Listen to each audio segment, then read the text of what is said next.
harsh reality which is faced by every human who lives. The one thing which we will all experience, men, women, children, Muslims, kuffars, rulers, the ruled, or any other type of person who breathes. The one thing that does not discriminate, does not distinguish or hate, pride, love, or differentiate the major stop on life's long journey in a crucial class, race, status, or money, from which the righteous will benefit and from which the unrighteous will suffer defeat.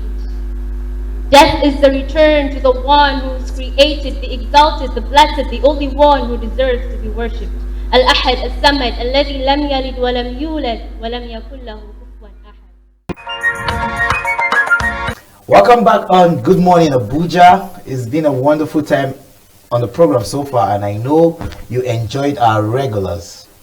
But the program continues, and we are joined in the studio by a young author and a spoken word artist.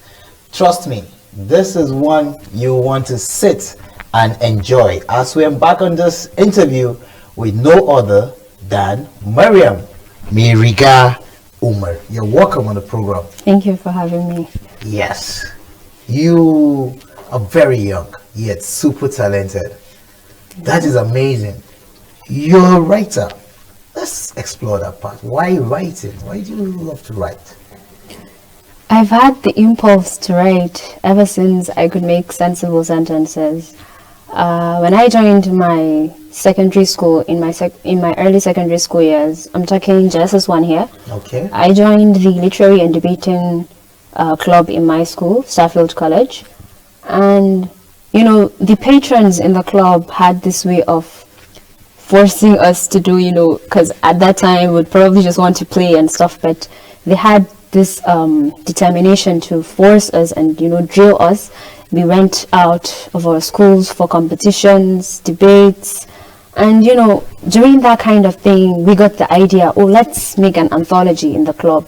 So we collected pieces of poems from students in the school generally, and we came up with an anthology. We called it Etoils. We had 3 different editions. So trying something like that gave me the feeling that, oh, I can try a bigger canvas. So I just decided to make mine. I wrote my own book. Okay. Now, when you write, what usually do you write about? I feel I like write about everything, because writing for me is just an avenue to just pen down my emotions. So it depends on how I feel, what the inspiration is, the muse. So I write about basically everything. But my writing can be classified into I should think too. I write poetry and I also write stories, but I enjoy poetry way, more than I do writing. Well, let's talk about the stories you write.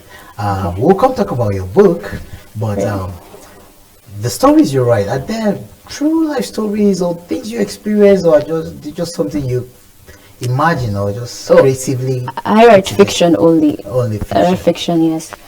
But I think probably maybe in the future I'll try writing non-fiction. Something maybe like an autobiography of myself, I guess. So, inshallah. That's amazing, inshallah.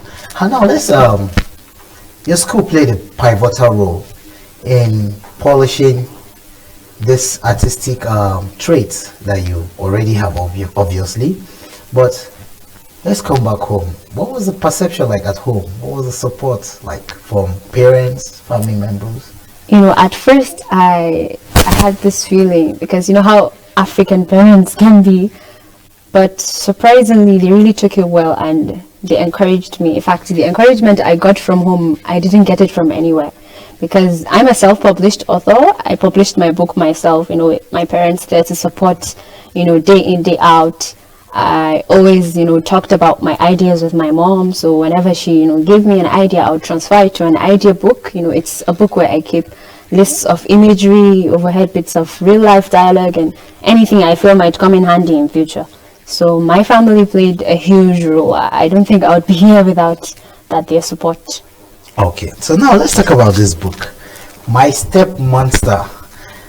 Somehow the title of this book is really interesting, like My Step Monster.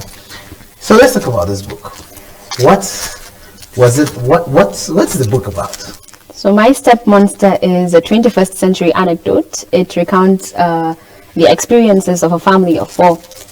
that family was held by uncommon love, not the kind that we see every day. So I painted a scenario of the Muslim community of New York, and how there's so much bigotry when a woman's husband dies and she gets married after that, quickly. So people do say a lot of things about it. So I painted that as well. I also painted the way family, or should I even say parents, try as much as possible to train their children, the upbringing in line with the centuries demands and religious beliefs, etc. So I tried as much as possible to infuse all that in the book as well. And I talked about courage, friendship, family love, cordial relationships, and hope as well, because in this century, in this time we live today, if you don't have hope, you're basically losing everything. That's true. Yeah. So, my step monster. At first, when I saw the step monster, I thought it was going to be a story about maybe stepmoms. Yes, I feel that should be a deliberate attempt, a metaphor, so that people would just not really get the idea about it. That's interesting. All right, now, as a writer, aside this novel, what other works you have published? This is my only published work, per se, but inshallah, I'm hoping to publish other things. I do have my videos out there on YouTube, my spoken word performances, but I don't think I have anything, covered like this. What's the name of, what's your YouTube, how do we find your YouTube? You can find that, it's not really a channel, it's under Worth Words too. Or you just check Maryam, Umar, Mairiga, Death is Certain. That's the title of the poem. Okay. Yes. Well, now let's come down to poetry. Yes, poetry is something I love so much. So you're not just a writer now, you're a spoken word artist. That is a double combo, because we know we have poets who put it, who pen it down, but you don't just pen it down. You perform it. Yes. You give it life. So how is the mix going? The poetry and the writing? The poetry and the spoken word, like how does it, are you enjoying what you're doing? Oh, okay. So for me, if you ask me, there's this joy that comes with writing something and then performing it, because okay, fine, it's there on paper, but it's, you don't give it life yet. So the life comes with the performance, and that's when people actually feel your words. So I think for me, that's just the reason why I have to, bring it out. So I decided to go into spoken words. Oh, okay. So before I want us to go deeply into spoken word, but let me just take up just one more question on this book. What has been the perception like? What reviews have you gotten? I've gotten really nice reviews. Some people, like my uncles and aunts, they actually still don't believe I wrote the book. Okay. Because most people think this is a PhD level kind of book. I'm not flattering myself, but honestly, I don't think this is something, a lot of people my age have accomplished at the age of 17. I think I started writing this book late December 2017. So yes, it took me 5 years to finally, complete and get it published as well. And also there's another factor. During COVID-19, that should be 2020, I think from March, ending March, I started, writing more details into the book, because I think before March 2020, I didn't have up to, I think, 6 or 7 chapters. So taking advantage of the lockdown was something that added, quality and quantity to my book as well. So if I were to advise anybody who would want to write a book in this our generation, is to take advantage of different situations positively, and you can impact other people's lives with that. That is very true. So it's safe to say you started writing this book even before you were 15. And in JSS1. I started writing in JSS1. JSS1. Yes. Amazing. And now here you've published this book, and the book is really, really interesting. Well, let's go to spoken word now. Okay. Maryam, the spoken word artist. I'm going to ask you to do something for us. Okay. But before we get there, let me ask you, how do you feel when you're delivering a piece? Nervous? Nervous? Okay. Yes, there's this thing where I call it the behind the scenes of every performance. Yes. Because the only thing people see is your perfection, how you stand there, how you're moving around, how you're just giving it out. People don't see the fear and the thing you're supposed to mask, the anxiety you're masking out there. So people just perceive it differently, which is a good thing. But I think I've always been that public speaker who doesn't really fear standing in front of people and talking. So I don't really feel anything. But obviously, you can't 100% say you're not anxious, even if it's a bit, 2%. So you still have that a little bit fear.